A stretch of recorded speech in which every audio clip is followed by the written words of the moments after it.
Hello everyone, welcome back to my channel Shiksha guide. आज हम करेंगे एक्सरसाइज 3.2 से क्वेश्चन नंबर 5। क्वेश्चन नंबर 5 में हमें ट्रू फॉल्स बताना है। स्टेटमेंट दे रखे हैं यहाँ पर 4। फर्स्ट स्टेटमेंट है यहाँ पर the mod is always one of the numbers in are data. जो हमारे पास गिवन डेटा होता है क्या उसी में से एक नंबर हमेशा मॉड होता है, ये पूछा गया है इसमें। तो क्या रहता है हमारा, जो हमारे पास गिवन डेटा रहता है उसमें जिस नंबर की फ्रिक्वेंसी सबसे ज़्यादा रहती है वो ही हमारा मॉड होता है। तो इसका मतलब हुआ कि हाँ, जो गिवन डेटा होता है उसी में से तो हमारा मॉड नंबर यानी कि जो मॉड होता है वो उसी का नंबर होता है। ठीक है, तो यहाँ पर हो जाता है ट्रू। फर्स्ट वाले का हमारा हो जाता है ट्रू। सेकंड देख लेते हैं। तो सेकंड में क्या है, the mean is one of the numbers in a data. जो मीन होता है क्या जो गिवन डेटा होता है उसी में से एक नंबर होता है। तो इसमें हम जैसे कि कुछ डेटा लेकर अपनी तरफ से देख लेते हैं सॉल्व करने के लिए। यहाँ पर जैसे कि हमने यहाँ पर लिया 1, 3, 5 और 7, ये हमने नंबर ले लिया मीन निकालने। इसका मीन कैसे निकालते हैं, सम ऑफ द ऑब्जर्वेशन और अपॉन नंबर ऑफ ऑब्जर्वेशन। तो यहाँ पर ऊपर लिख लेते हैं, सम कर लेते हैं इसका 1 + 3 + 5 + 7 और ये कितने नंबर है 1 2 3 4। तो 4 से हम कर देंगे डिवाइड।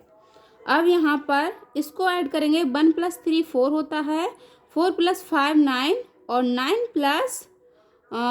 + 7 कितना हो जाता है 16। तो 16/4 यहाँ पर हमारा 16/4 हो गया। 4 बन जा 4, 4 4 जा 16।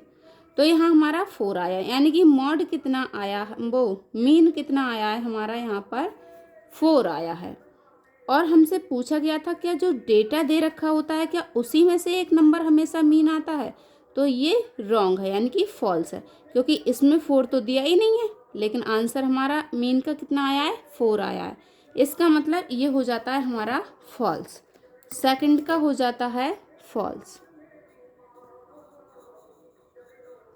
थर्ड देख लेते हैं, the median is always one of the numbers in a data. तो जो डेटा गिवन रहता है हमारे पास उसमें जो मीडियन रहता है वो भी हमेशा वही नंबर होता है जो कि उस डेटा में होता है। पहले हम उसको असेंडिंग ऑर्डर में या डिसेंडिंग ऑर्डर में अरेंज करते हैं, फिर ही तो देखते हैं कि कौन सा मीडियन है। तो वही नंबर निकल के आएगा जो कि गिवन डेटा में होगा, चाहे कोई भी नंबर हो सकता है।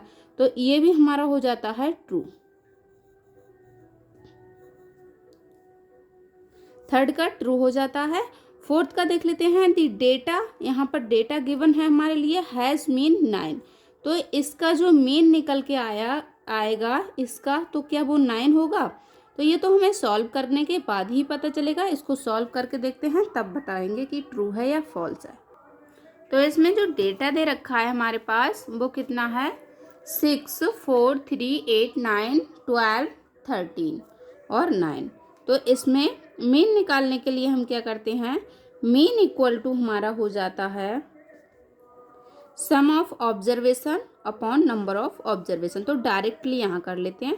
तो कितना हो जाएगा, सम करने के बाद 6 + 4 + 3 + 8 + 9 + 12 + 9, यही तो है हमारे पास।